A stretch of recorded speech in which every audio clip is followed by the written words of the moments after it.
The automatic door slid open with a quiet hum as Daniel Grayson stepped into store number 7, just another outlet in the long chain that bore his name.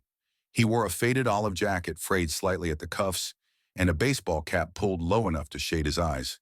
His hands were shoved deep into his pockets, shoulders hunched as if he were just another tired customer ducking in for a quick errand. No one recognized him, and that was the point. The Grayson's Market logo loomed overhead, bold red letters against a white backdrop still gleaming from corporate polish.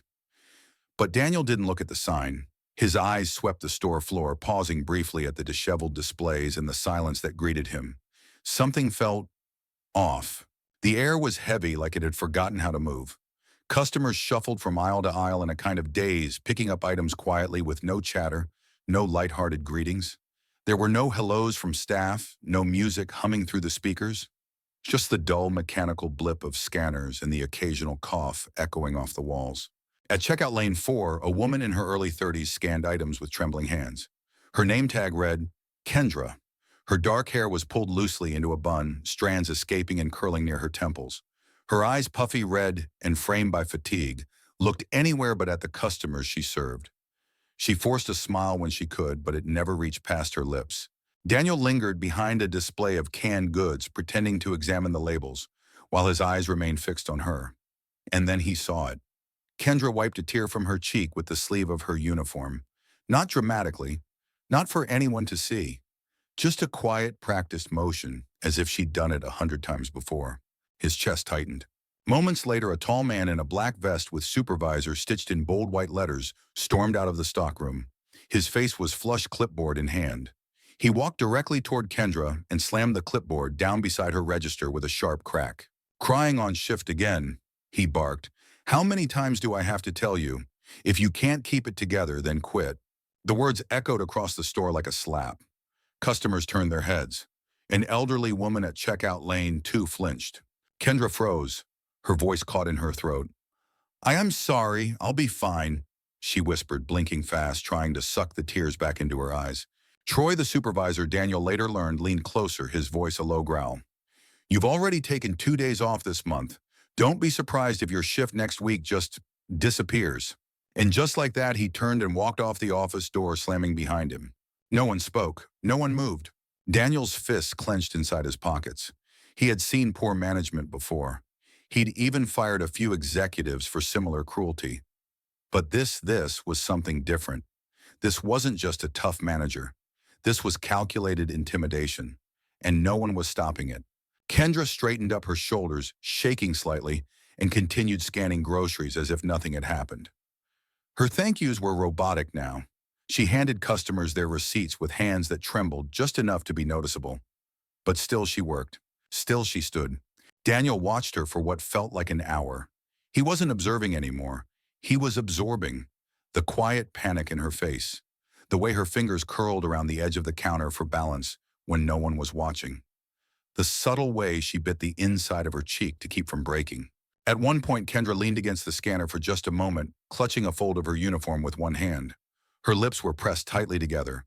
She wasn't trying to hold back tears anymore. She was holding back collapse. Daniel turned and drifted toward the produce aisle. He didn't want her to see him watching. He wasn't ready for that moment yet. Instead, he picked up an onion that had rolled onto the floor. Its outer skin was cracked and flaking. There wasn't a single staff member nearby to return it to. A torn promotional sign had fallen and now leaned half-crumpled against a trash bin. The dairy section was a mess, products misaligned, a sour smell creeping into the air. He passed by another employee, a young man who stubbed his toe on a misplaced pallet. The kid winced quietly, reset the cans, and kept working without a word. Daniel had always believed in a simple principle: treat your employees well, and they'll treat your customers better. But here, no one greeted customers. No one smiled. No one cared. Not because they were lazy, but because something had been broken. As he stood near the back of the store, Daniel's mind flashed back to the letter he'd received 2 weeks earlier. It had arrived in a plain brown envelope with no return address. The handwriting was rushed slanted. It read, "Someone at store number 7 is being pushed to the edge. You should look into it before it's too late." He had shown it to his regional directors. They had laughed it off. Probably some Gen Z kid whining about not getting a raise, one had said. Employees complain all the time. If we responded to every little sob story, nothing would get done. But Daniel had kept the letter, and now he was here witnessing its truth with his own eyes. This wasn't about metrics anymore. This was about a system he had built being used as a weapon against the very people it was meant to support. He made his way to the back of the store and sat for a moment near the vending machines. The hum of electricity buzzed in his ears. He watched an old man wait at the service counter. No one came. 3 minutes passed. Still no one. He was invisible, just like Kendra, just like all of them. The vending machine clunked as he retrieved a granola bar. But Daniel didn't feel hungry. He felt sick. He passed the break room but paused just before entering. Inside, behind the thin door, he heard sobbing. It was Kendra. "I can't do this anymore," she whispered between breaths. I really tried, but it's never enough. They cut my hours. I can't even afford gas. My rent's late." Another voice responded quietly, probably the young man from the frozen section. "Troy's coming after me too. Anyone with kids, anyone who gets sick, he punishes them." Daniel stood frozen in place. He wasn't holding a CEO's badge in that moment. He was just a man listening to two people slowly drowning in silence. And it hurt more than any financial report he'd ever read. He stepped back from the break room, letting their voices fade behind the door. He didn't want them to know he had heard. Not yet. But he had heard. He had seen. And he knew. He couldn't leave, not until he uncovered everything. And not until he fixed it. The store lights flickered softly as the last of the customers trickled out into the evening. Grayson's market was settling into its nightly stillness. But Daniel Grayson wasn't ready to leave. He stood near the edge of the parking lot just outside the soft halo of the flickering sign overhead. The cool night breeze tugged at his jacket. His eyes were fixed on one person, Kendra. She stepped out through the automatic doors, her bag slung over one shoulder, the posture of someone held together by threads. She moved slowly, not because she was tired, though she clearly was, but because the world around her offered no reason to rush. Daniel followed at a distance, careful to remain unnoticed. He wasn't sure why. Perhaps it was guilt, or shame, or maybe something deeper, a need to understand the silence she carried with her like armor. Kendra crossed the cracked pavement toward an old faded sedan parked near the back of the lot. The rear window was patched with tape, and one of the side mirrors dangled loosely. She paused at the driver's side door and opened her worn-out wallet. Daniel stopped behind a tree and watched. She flipped through it, an old ID photo, a folded utility bill, a nail clipper. Then she turned the wallet upside down and shook it. A handful of coins scattered into her palm. Quarters, dimes, a penny. She stared at the coins, her hand trembling. Then without warning, she collapsed onto the ground beside her car, pressing her hands to her face as silent sobs overtook her body. The parking lot was empty, silent, but the sound of her grief filled the space like a scream that no one else could hear. Daniel felt a sting at the back of his throat. He had seen cost-cutting graphs, budget reports, quarterly summaries, numbers on paper that told him everything was within tolerance. But tonight he saw something no number could measure, a woman on the edge of breaking, too strong to collapse inside the store, yet too human to hold it in any longer once she was alone. She wasn't just crying over a bad shift. She was crying because she had nothing left to give, because she couldn't afford the gas to get home, because her child was sick, and even after doing everything right, showing up, holding her head high, pushing through, she was still punished for it. Daniel's hands tightened inside his jacket pockets. A quiet fury began to rise in his chest, not just at Troy, the manager who had weaponized schedules, but at himself. He had let this happen. He had once believed that leadership meant stepping back, empowering others to lead. But tonight he saw what happened when power was left in the wrong hands. Kendra sat on the cold concrete for several more minutes. She didn't scream. She didn't throw anything. She just sat, quiet, broken, and alone. Eventually, she wiped her face, opened the car door, and started the engine. It sputtered to life with a shaky cough, the muffler exhaling a thin puff of white smoke. The sound didn't rise with pride. It limped forward, much like its owner. Daniel didn't move until her taillights disappeared into the street. Only then did he exhale. He turned up, walked slowly back toward his own car, but he didn't drive home. Instead, he found a cheap hotel just a block away and checked into a room with creaky stairs, dim lighting, and a heater that whined like an old man in protest. He didn't care. He sat at the small wooden table in the corner of the room, placed a cup of tea beside him, and opened his notebook. He began scribbling names, hours, observations. Not data, not metrics, just truths. Hard human truths. On the last page, he wrote one name in large red letters, Kendra Owens. Then he circled it. Again. And again. Her pain wasn't just hers. It was a symptom of something rotting deeper. She was the voice in the letter, the one who had begged for help without using her name. And if it hadn't been her who wrote it, then it was someone just like her. Someone gasping for air inside a system that used to be a lifeline, now turned into a slow suffocation chamber. Daniel looked out the hotel window. The street below was quiet, washed in pale yellow light. He saw his younger self reflected in the glass, barely 22, scrubbing grease from tile floors, counting coins to pay for potatoes, hoping anyone would just see him. Back then, he had sworn to build a company that did better. That saw people.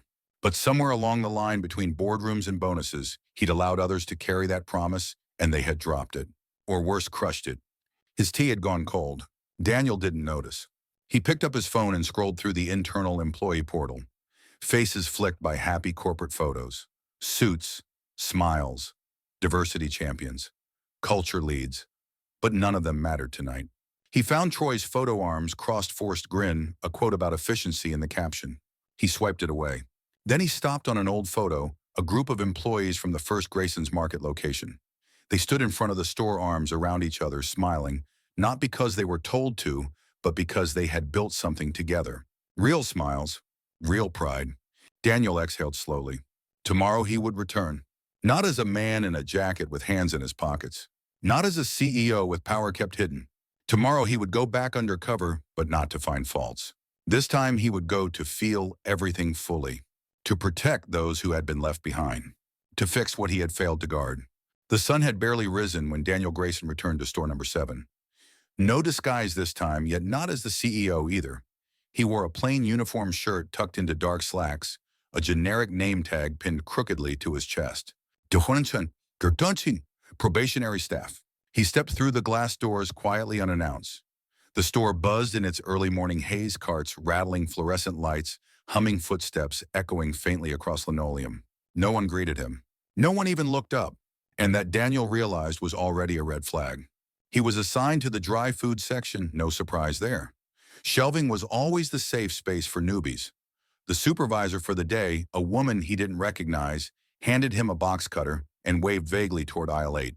He made his way over and found himself shoulder to shoulder with a lanky young man in a faded navy apron. His brown hair was slightly messy, and his glasses slid down his nose every few seconds.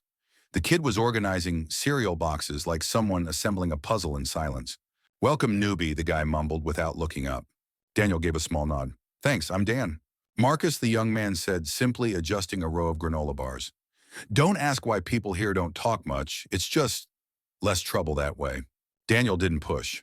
He sensed the caution in Marcus's voice, like someone who had learned the hard way that speaking up often led to consequences. As they worked side by side, Daniel quietly asked, "How long have you been here?" 2 years, Marcus replied, still not making eye contact. Then after a pause, "But I've never felt the air this heavy, like the past few weeks." Daniel glanced over. What changed? Marcus finally looked up just for a second, and his eyes said more than his voice ever could. "Troy," he said under his breath. Daniel kept his expression neutral. "The manager?" Marcus snorted softly. "Depends on what you think a manager should be. If it's someone who schedules based on revenge and favoritism, then yeah, he's doing a great job." They returned to stacking boxes, but Daniel kept his ears open. Marcus went on, voice lower now. "Anyone with kids or who gets sick or needs time off, he puts them on the non-priority list. They disappear from the schedule like they never existed." Daniel's fingers gripped the box cutter a little tighter. "And the ones who keep quiet," Marcus added, "they get bonus hours. Not because they're the best, just because they're silent." That silence, it ran deeper than Daniel imagined. He cleared his throat, pretending to adjust a row of instant noodles. "What about Kendra?" Marcus froze for a second, then exhaled. "She's the hardest worker here, always has been. But ever since she missed 2 shifts because of her son's asthma attack, Troy's been cutting her down." "Asthma," Daniel said, acting surprised. "Yeah," Marcus nodded. "Kid had a bad episode, ER trip. Kendra called in advance, begged to switch shifts. No one agreed. She missed them anyway, obviously. And since then, she's been ghosted. From full-time to, 15 hours a week?" He paused, holding a box of baking powder. "She can't even cover rent, let alone her son's meds. Daniel said nothing, but inside he felt that same number had crossed his desk. A clean, efficient little data point. 15 hours, store number 7, approved. He'd signed off on it, trusting his regional staff. Now he saw the truth. It wasn't staffing efficiency. It was slow, strategic suffocation. Later that evening, when the handover between shifts began and Troy was nowhere nearby, Daniel quietly slipped toward the small office tucked behind the stockroom. It was locked, but he still had an ACE, a legacy support login from years ago, one he had kept for emergencies. And this was one. The screen flickered to life. Daniel entered the technical support credentials. The employee dashboard opened. He typed Kendra Owens. Shift records loaded week by week. Month 1, 32 hours week. Month 2, 24 hours week. Month 3, 15 hours a week. Current week, 9 hours. He clicked into internal notes. Unreliable, not priority for scheduling. Daniel's jaw tightened. He searched more names: Marcus, Linda, Jorge. Same pattern. Fewer hours, same dismissive notes, all tied to people he had seen worn thin on the sales floor. Then he typed names of Troy's favorites, their hours consistent, some even increased. It wasn't a mistake. It was strategy. Troy had turned the schedule into a weapon rewarding silence, punishing humanity. Daniel leaned back, fists clenched on his knees. The office chair creaked beneath him, like it too carried a weight too heavy. This wasn't mismanagement. It was manipulation. And it was happening under his name. Back on the sales floor, Daniel moved like a man haunted, more precise, more silent, more focused. He made mental notes of every worn face, every weary sigh, every crooked schedule that had stolen time from someone's life. Later that night, he sat alone in his hotel room again. The tea was cold. His pen scratched furiously over a yellow legal pad. Names, hours, notes, screams hidden in spreadsheets. He pulled out his phone. Janet, he said softly to his assistant. Yes, sir. Cancel all my meetings tomorrow. But sir, the quarterly. I know, Daniel interrupted. But too many people are paying the price for my silence. He hung up, then circled one name again, just to make sure he didn't forget. Kendra Owens. The early morning light filtered softly through the smudged glass doors of Grayson's Market.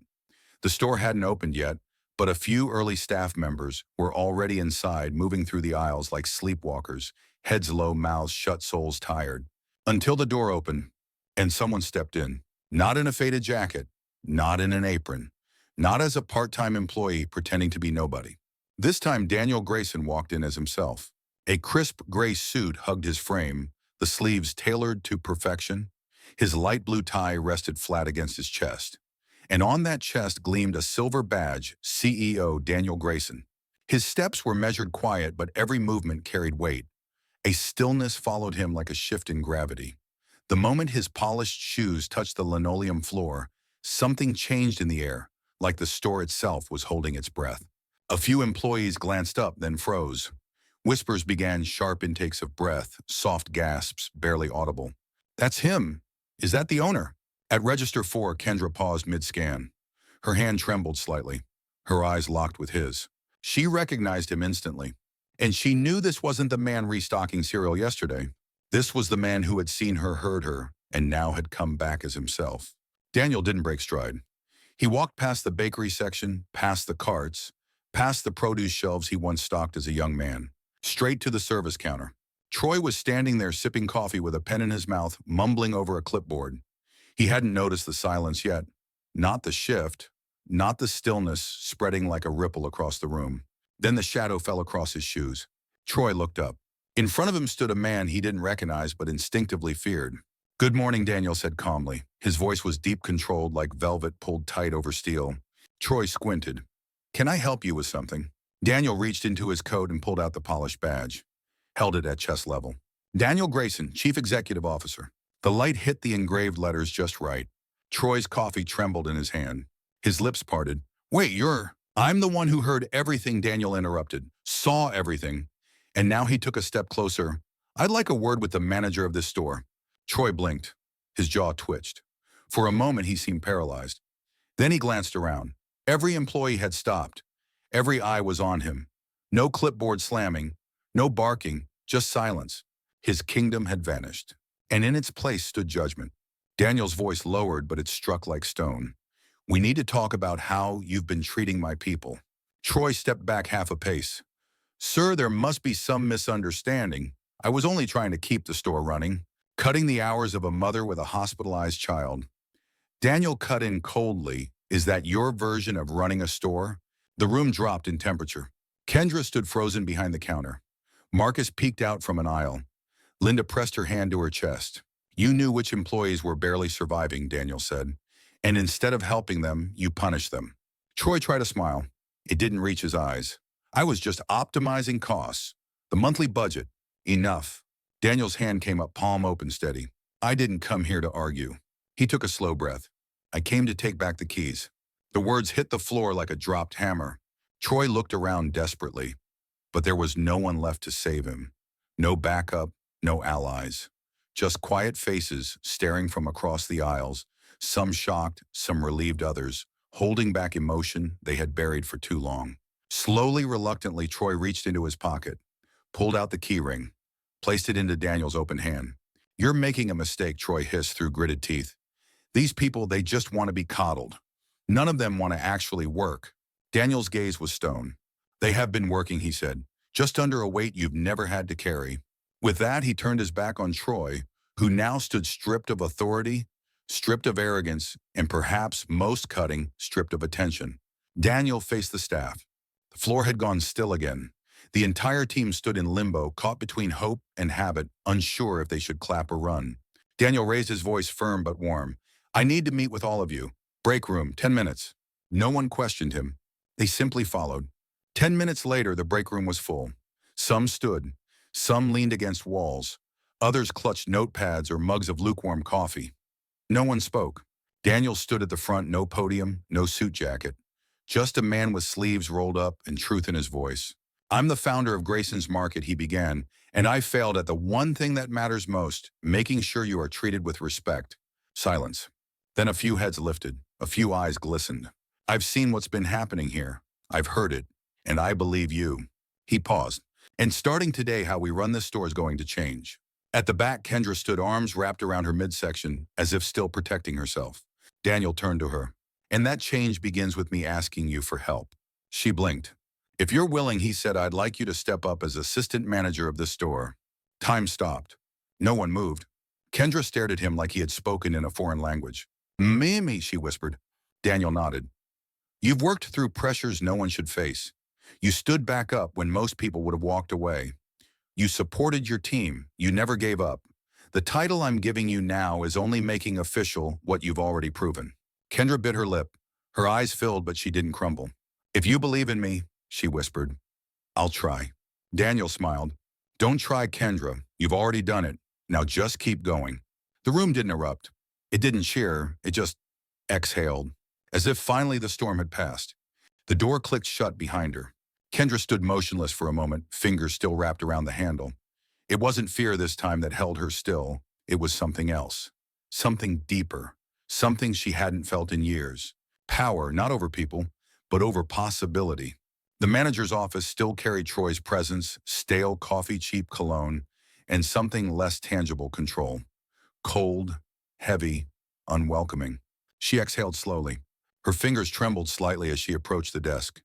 The chair creaked when she sat, the worn faux leather peeling under her weight. She didn't lean back. Not yet. The monitor blinked to life. Her reflection appeared faintly in the black screen, eyes tired, lips, tight shoulders still tense. She clicked into the scheduling system. Rows and rows of names filled the screen. Linda, Jorge, Cassie, Marcus. Notes scribbled in the system like labels slapped on people's lives. Too many leave requests, unreliable due to childcare, not eligible for prime hours. Kendra's jaw tightened. Line by line, she saw it all now. What Troy had done wasn't personal. It wasn't just about her. He had turned the entire schedule into a machine of punishment and silence. And now she sat in the driver's seat. Kendra pulled Troy's notebook from the drawer, flipping through the mess of red ink scribbles. It was brutal in its simplicity. Cut Linda's shifts, complains too much. Jorge, not trustworthy. Cassie, sure's high maintenance. She closed the notebook, slid it aside, and opened a new blank schedule. Her fingers hovered over the keyboard for a second, then she began typing. Slowly, deliberately, as if every word was a repair. Prioritize single mothers. Assign consistent morning shifts. Limit night shifts to no more than 3 consecutive days. If employees have kids' classes or family emergencies, notify early and we'll adjust. Line after line, she laid the foundation of a new system, a human system. She wasn't pretending this would be easy. The understaffed weeks, the budget stress, the customers who yelled over expired coupons. But for the first time in a long time, Kendra was building a space where people could breathe. At the bottom of the page, she added one final line, bold and centered. Any concerns about shifts, come see me directly. My door is always open. She paused, then hit save. The schedule refreshed, clean, fair, real. Kendra leaned back in the chair finally. Her eyes flicked to the wall above the monitor, still blank and slightly discolored from years of pinned papers. She stood, rummaged through the drawer until she found a single blank sheet of printer paper, taped it just above the monitor. Then with a black Sharpie, she wrote the first line in bold strokes. Schedules exist to support, not to punish. Beneath that, she added more. Listen first, adjust later. Every hour worked is a piece of someone's life. Never let anyone cry out of fear of losing their job. Good people don't need control, just trust. She stepped back, arms folded, staring at her own words. Not corporate policy, not slogans, just truth and a promise. One she never received, but one she could now give.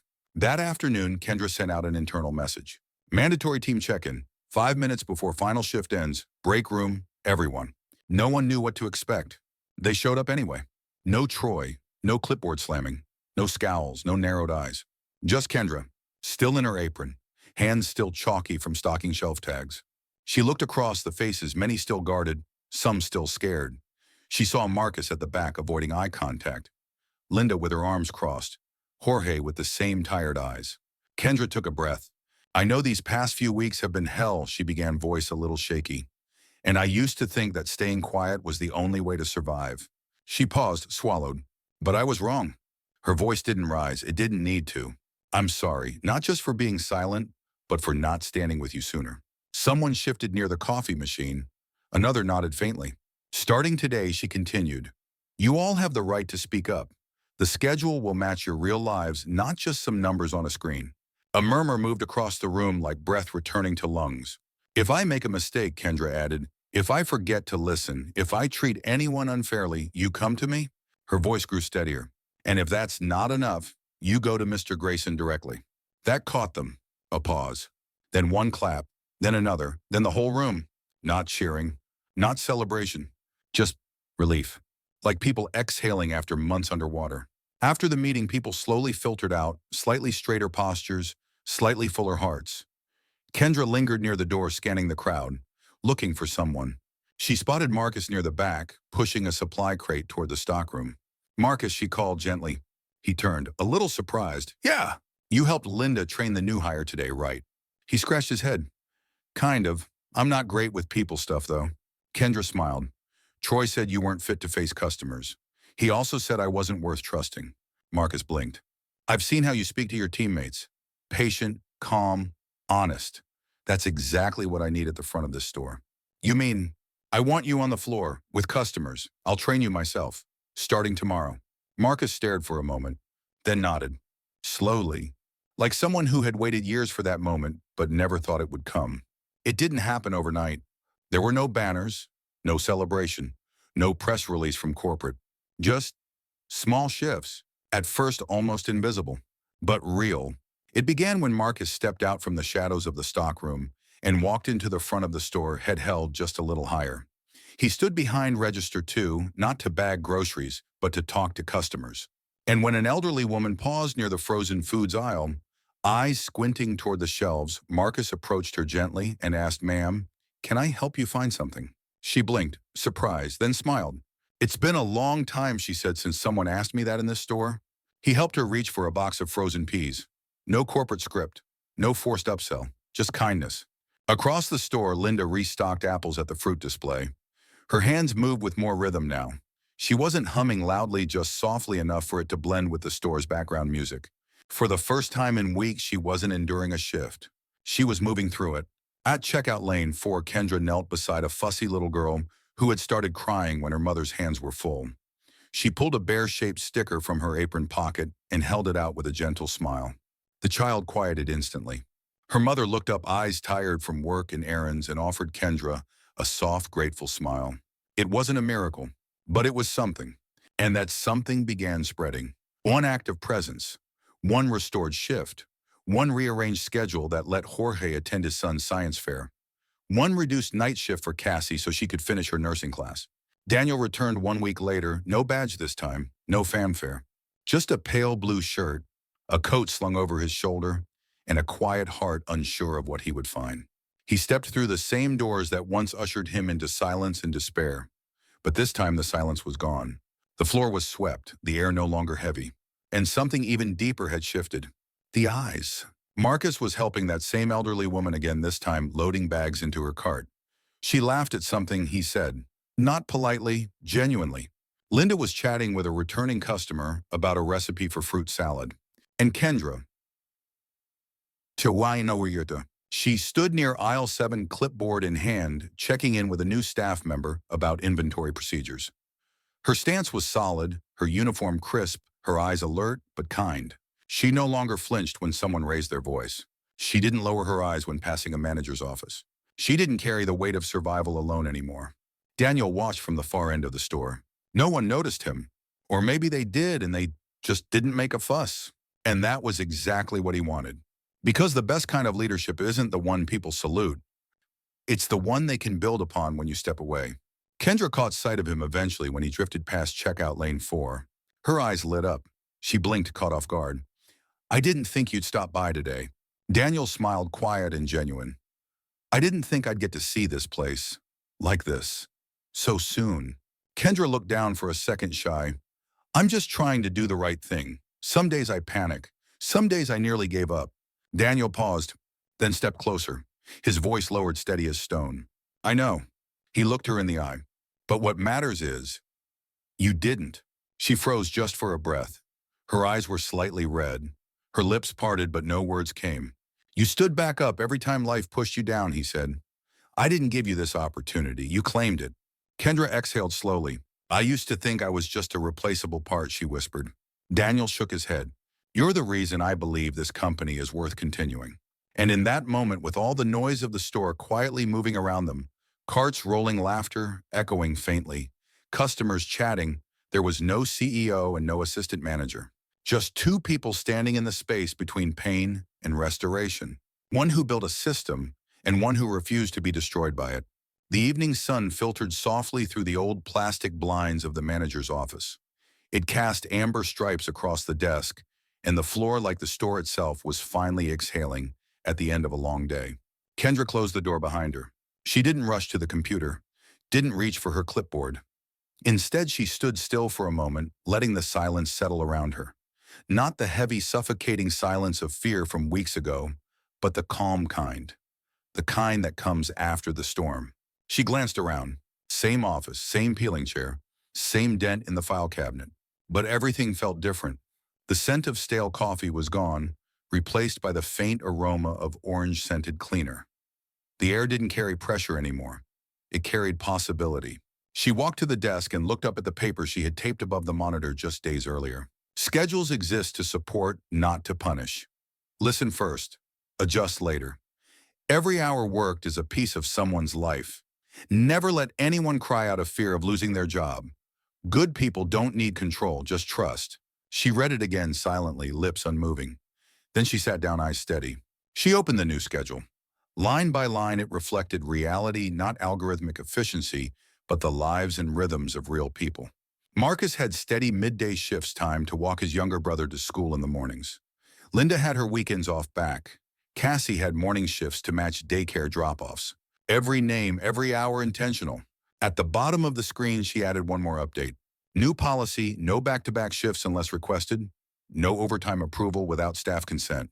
She hit save. And with that simple click, something else locked into place, not just a policy, but a promise. That no one would be left to suffer in silence again. She leaned back and caught her own reflection in the darkened monitor. Same eyes, same uniform, same woman. But not the same version of herself. The fear was gone. She didn't feel like someone barely surviving anymore. She felt like a leader. And not because of a title, but because of the fight it took to get here. That night, the store's lights dimmed into rest mode as the final customers left. The automatic doors sighed shut with a familiar whoosh. Kendra stood at checkout lane for her old station. Her front line, the place where it all had broken and where it had begun to heal. She looked around. Marcus was gently showing a new hire how to log inventory. Linda folded her apron, smiled, and waved goodnight to two younger staff members. The aisles were clean, shelves full, voices soft but warm, and somewhere Daniel Grayson was probably watching from a distance. Not hovering, not commanding. Just trusting. Like a father who had passed the keys to a new generation. Kendra flipped off the counter light, letting the hum fade into stillness. She stepped outside cool air, brushing against her cheeks. The night didn't feel so heavy now. She walked to her old sedan, its chipped paint catching the streetlight, and paused. Her wallet didn't tremble in her hands this time. She filled the gas tank, got back in the car, glanced in the rearview mirror. Her son was asleep in the back seat, his small body rising and falling with each breath clutching a crayon, drawing from earlier that day a sketch of a woman in a cape standing in front of a grocery store. She smiled softly, not because she had earned a title, but because she had refused to give up. And as the engine hummed quietly beneath her, Kendra whispered the only promise that truly mattered now. No one on my team will ever feel alone again. As the screen fades to black, a warm, steady voice speaks over soft piano notes. Sometimes changing an entire system doesn't start with a grand gesture. It starts with listening to just one person, and sometimes, the strongest one, is the one who broke down mid-shift, but still showed up the next morning. A final message appears. If you saw yourself in this story, leave a single dot in the comments. We're listening.